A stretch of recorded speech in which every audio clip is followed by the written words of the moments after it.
Welcome back to As It Turned Out, hosted by your favorite CU sophomore, Panana Maruna. This is the podcast about the messy, beautiful process of figuring it out as we go. We're not here for perfect paths. We're here for the moments of doubt, the big pivots, and the quiet wins that don't make it onto our LinkedIns. We're talking about what it actually looks like to grow, adapt, and make your own way, one unexpected move at a time. Let's get into it. Today, I'm sitting down with John Kraft, a sales and business development leader with a track record of building high-performing teams and driving enterprise growth at the highest level. He's worked closely with executives around the world and has even successfully sold a startup.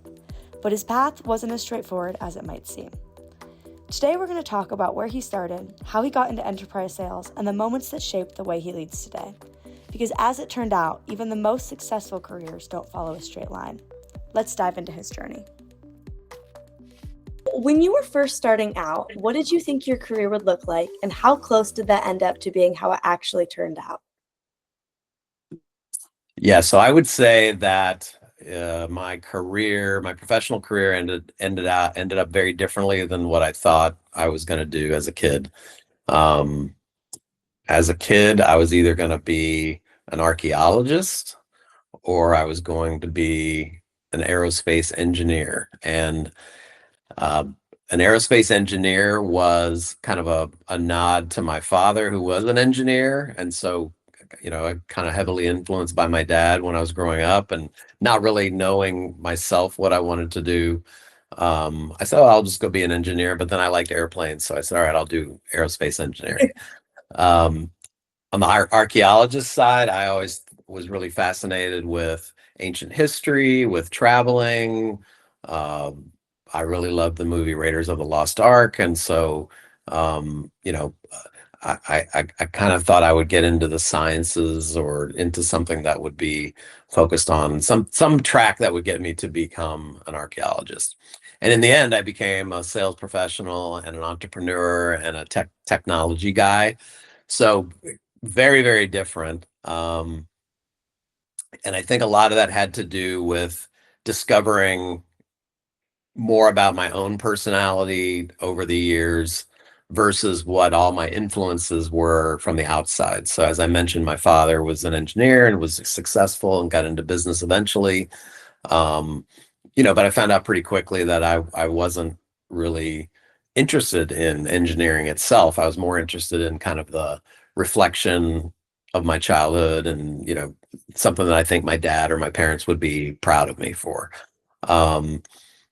Archaeology started feeling too hard. I took one anthropology class when I went to college and started realizing that it's not Raiders of the Lost Ark and that it's a lot of soil analysis and science and chemistry and biology. And I'm like, oh, wow, that's not not what I really like either.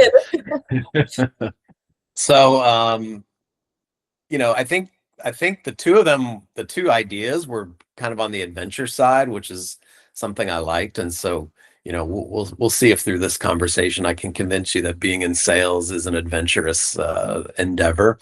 But so very different than what I expected. Yeah.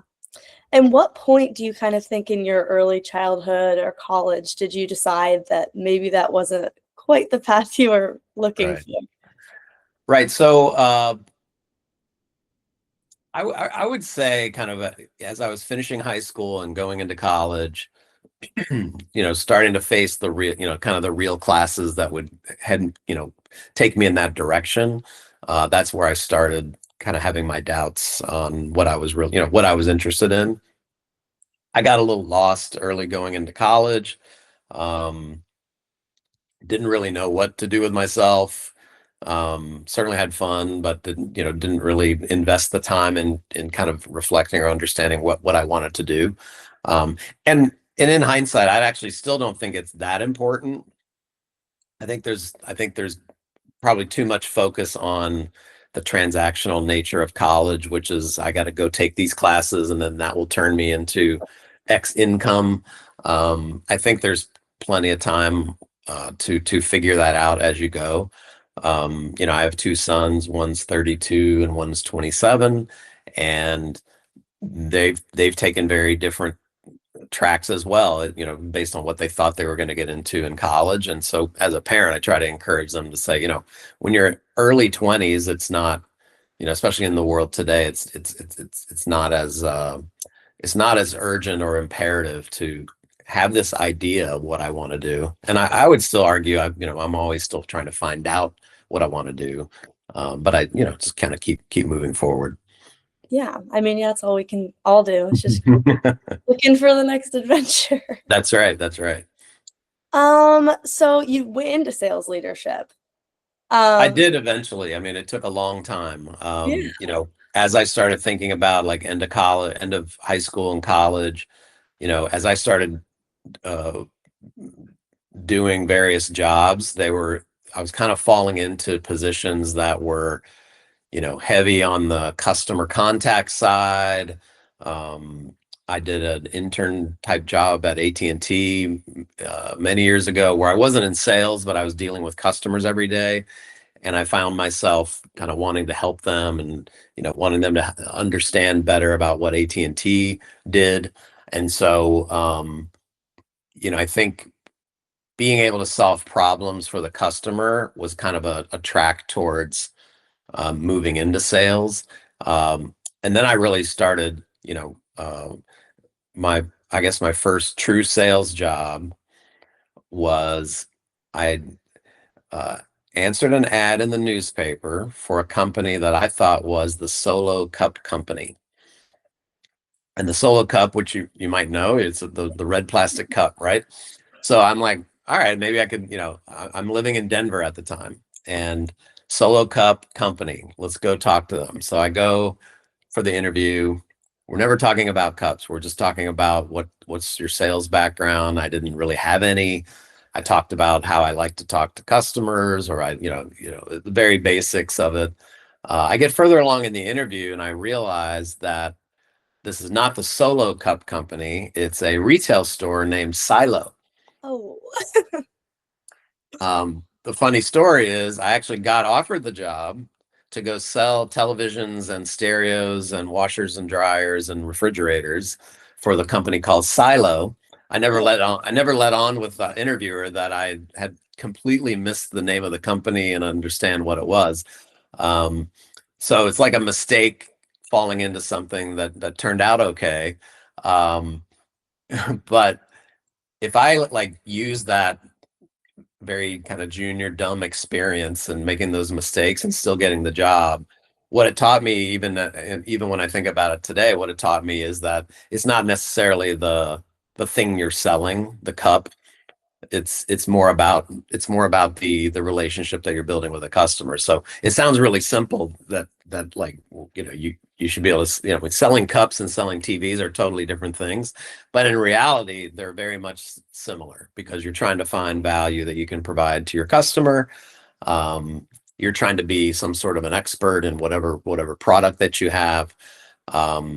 And so that was like a roundabout way of getting into a job that was 100% total commission, no salary, no hourly wage. I'm out with guys that are 10, 15 years younger or older than me, and I'm working, 9 a.m. to 9 p.m. at a store, taking care of customers who want TVs. And at the time, we didn't even have flat screens, so it was giant 40-inch tube televisions and old school rack stereo systems and washer dryers. But there was an interest that I had in electronics and entertainment, things like that. So I was able to use kind of that interest in those products that actually helped me become a better salesperson. So anyway, I sold many different things, from TVs to penny stocks to credit cards to you name it. I went through a whole host of part-time and full-time jobs where I was trying to find my footing as being a seller. Only later in my career did I actually become a sales leader. Yeah. Mm-hmm. I mean, was there a specific product that you were selling that really inspired you to kind of branch into that leadership? Or was there a moment that you were like, it's time for more? Like, what was that transition for you in your head? Yeah, I mean, I guess I would say that, my sales leadership opportunities came when I was working for AT&T. Yeah. So I was selling telecom services to businesses directly. Started doing fairly well in that. And as I expanded kind of that repertoire of selling in that space and understanding the technology and what telephony was and all the various services that go into communications, that's where I started getting a little bit more motivation around helping people around me. Um, you know, you had your individual, every day you woke up and you had your individual territory that you went out and sold to. And I had success and failure. But what I found is that the team I was on, we never really shared what was working well or what pitfalls we had to worry about. And I started thinking about it would be really interesting or it'd be exciting to be able to get people to share their information or share what's going on in their own particular world. And I noticed that the manager I had at the time never really asked us. All she cared about was what were your results every month. And so I never learned, I didn't learn the guy that was, a few zip codes down the way from me. I never really knew what he was up to or what was working. So that was kind of a catalyst, which was to say, how could I bring a team together and share more of our successes and failures to help make us all perform better? I still had this personal motivation to be kind of number one or be the most successful I could be. But I did recognize that that was a moment to say, hey, there's a better way to do this. Even though we're in kind of a cutthroat business, we can still find time to share what works for each other. And that's where I started learning about how do you coach people, how do you get people to share um, sometimes things that are personal to them, because in a sales job, it's very difficult to share openly what's not working, Yeah. because then you're viewed as a failure, right? If it's not working. So over the years, I've managed thousands of people, and the one trait I always see is people are very reluctant to share what's not working for fear that they'll be exposed as kind of a fraud or they're not doing well. So that was the catalyst that kind of got me into wanting to be more of a manager or a leader of salespeople. And then over time started developing skills around how do you motivate people. Um, there's three pillars that have always kind of kept me going in a professional life. One is creative expression, one is autonomy, and one is challenge. And so you might think that selling AT&T services is not, there's not much room to express yourself creatively. But I would, that term can be turned into things like entrepreneurship or, kind of thinking outside of your own, your own circle, finding new ways to approach things. The autonomy was really key for me because, I mean, like a lot of us, we don't always like to be told what to do. We like to kind of craft our own way. So I said, hey, if I could become a manager or become a leader, then there wouldn't be somebody telling me what to do to run my team. Now, what I found out is that there's always another boss in a big company. So even though I was the manager, now there's managers of all the managers. And then ultimately there's a vice president who runs all the managers and so on and so forth. So it's very difficult to kind of maintain that autonomy and entrepreneurship in a large company. So I did that for a while at AT&T, became a sales leader, and that kind of informed me to take a break from the corporate world, which is when got into kind of the startup business mode back in the late 90s when the dot-com boom was coming around. Yeah. Mhm. Yeah, then you transitioned into being a founder after working at that. What I was it? did. You said that it was kind of that autonomy. Was like there any other big factors that kind of led to you deciding it was time to make your own project? It's a great question. I like when I think about it, if I think about those key elements of creative expression, autonomy, and challenge, um, challenge pretty easy to find because it's tough to do any business, right? Yeah. But I would say those first two, creative expression and autonomy, I really saw an opportunity to kind of break free from how I was uh, modifying my behavior to fit into the corporate world, but also still focus on that entrepreneurial bent of myself. Yeah. but I was, pretty young, had a lot of energy. There was a business industry that I felt like I understood and could predict what's going to happen. So I viewed it as a good opportunity to really try to see what if I over-indexed on creative expression and autonomy, what would happen. And that meant I had to be in a founder position. I had to focus on my own thing. Because back to what I said about the boss of the boss of the boss of the boss. When you're a founder, it's really up to you. You certainly have partners and collaborators and customers that kind of tell you what to do, but that gave me the idea of having the most flexibility and the most freedom to try it out. Yeah, and that's awesome. Mhm. I know that you talked a little bit before about how important it is to have like trust in the teams that you're building. You Mhm. work with really big names and really big leaders globally. How do you build that trust and maintain it throughout changing relationships and starting new projects and Right. shifting careers? Like, how have you continued to maintain that trust with partnerships and networks? Mhm. Um, so I really believe that you can be, and I know this can be a loaded word, but you can be authentic. You can be who you are, uh, no matter what industry you're in, or even if you work for a large corporation. You don't have to really totally modify yourself where you kind of step outside of your own skin. And so I've really focused on being myself, staying authentic to what I think are, kind of values that make sense for being in a business world or in a business relationship. Um, and even though in a sales role, you're motivated to sell a widget or sell something to a customer, if you flip it on the other side and think about, put your mind in the eyes of the customer and what they're thinking about.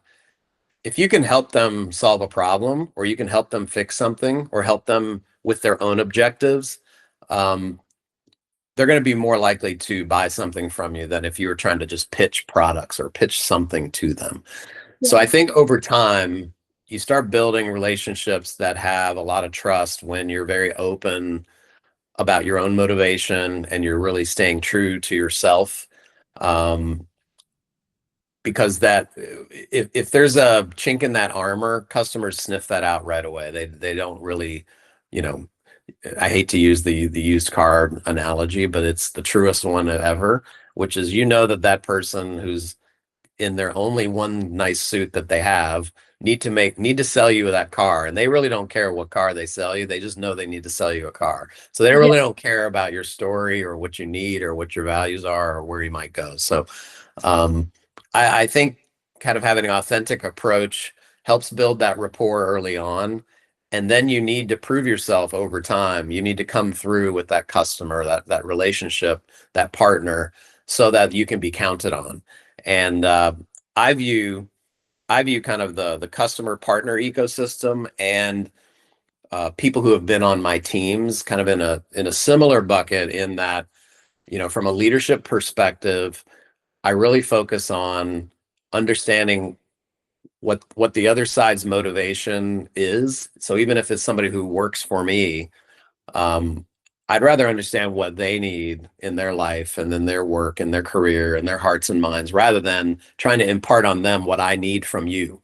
Yeah. So if I understand what you want and what you want to achieve, then I can help. And then if I can show results along the way, then they start seeing that I bring value to the table, that I'm not just the boss or the leader. Um, and then I think once you have that true trusted relationship, one thing I find is that, think of your best relationships. One of the attributes I would predict that you have is that you don't want to disappoint that person. Yeah. So it might start with your parents, or it might start with a good friend, or somebody that you started working for, or a professor or something like that. And there's a motivation that's there around, I don't want to let this person down. And so I think that can be apparent in a work scenario with people that work for you. It can also be apparent with partners or even customers that you have. I mean, I have customers that we have mutual trust together, and we don't want to let either person down. And so They know that I'm not going to sell them a contract that won't help them achieve the objectives that they want to achieve. And then over time, that just starts getting shared over and over in different ways. And then it becomes a much more natural relationship, I think. Does that Yeah, make sense? it makes a lot of sense. Yeah. Okay. Okay. That's awesome. And I know, like, as you were just saying, like, you talk a lot about transformation within like teams and within leaders more than performance. Mm-hmm. In your experience, what actually kind of helps leaders and teams transform rather than just perform in their industries? Mm-hmm. So I think performance is something that you can write on paper, and it changes every month, every quarter, every year, every decade, depending on what's going on with the company or the startup or what have you. So the performance are just the results. They're just the outcomes that you're trying to target. And if you focus only on the performance, then all you're really doing is managing the activities of the team. Or if you're an individual contributor, all you're doing is managing your own activity, thinking that if I make 300 calls that turn into 40 leads, that turn into 10 opportunities, that turn into 2 sales, that math, those activities really never change except for whatever the end objective is. And I don't think that alone motivates people to perform. The performance is what we pay you for. If you're working on my team, I'm paying you for the performance. But the secret sauce around how we go about doing that, how we develop the strategy, how do we take advantage of partners that we have in whatever ecosystem we're working in, how do we leverage each other's expertise, those are all the areas where you can actually start transforming a team.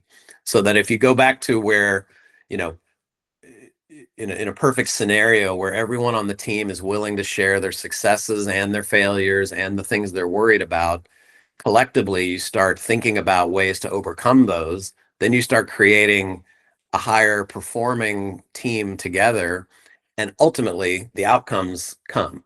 The actual performance results that you're focusing on, those come, and you'll exceed your objectives, or you'll meet your objectives, or you'll even fall short. But then always circling back to your team or the peer group or the collective that you've built, the community that you've built. You can, if everyone's leaning on each other, then that's where you start creating those transformation activities or that transformative behavior. And so I think it's really important to consistently continue to reevaluate and evaluate how you're performing against those performance metrics, but to not make the metrics themselves the only thing you're waking up to think about. Oh, I like that. Yeah, that makes sense. Okay. Yeah, that's awesome. And kind of with that, like, what advice would you give? I mean, CU students, so why not? What advice would you give Boulder students who are interested in leading teams or learning about how teams and management works and how to build something on their own? So there are an unlimited number of books and podcasts and stories about leadership. In fact, I'm not I don't understand the publishing industry too much, but I would guess that a leadership content has got to be near the top of the types of content that are out there in the professional world. Yeah. And I think, I've had my share of sessions and seminars and books that I've read, and articles I've read about what makes a good leader. I would find that majority of them are talking about what the leadership attributes are. You want high performance, high energy. You want people to perform. You want to be clear with your vision and your strategy. So there's a lot of text out there and information about what makes up leadership attributes. I would tell CU students to seek out information around what journey do you need to go through to determine what the best attributes for you are? Because I think you have to personalize to be an effective leader, you have to really personalize it and focus internally on what's going to drive you, what's going to give you energy every day. Um, because without that, all you're doing is kind of reading the text and saying, oh, a leadership needs to be strong, loud, and fast. I'm just making that up. You might not be a strong, loud, or fast person, but that still doesn't mean you can't be a leader. So I think Yeah. trying to put your personal thumbprint or your fingerprints on the attributes that everyone is reading about and hearing about, all the TED Talks about leadership, they're all good, but those people who've done well, all they're able to do is share their own personal story.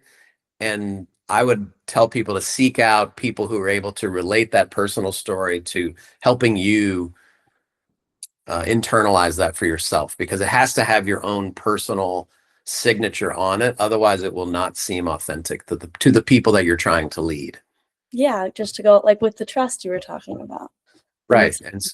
And you have to trust yourself too. Like you have to build a relationship with yourself on what you think makes sense. And there's a lot of pressure out there to behave certain ways Mm-hmm. to be an effective leader, whether it's, if it's an aspirational leader, like you might like someone who's, really prolific in their vocabulary and is a great communicator.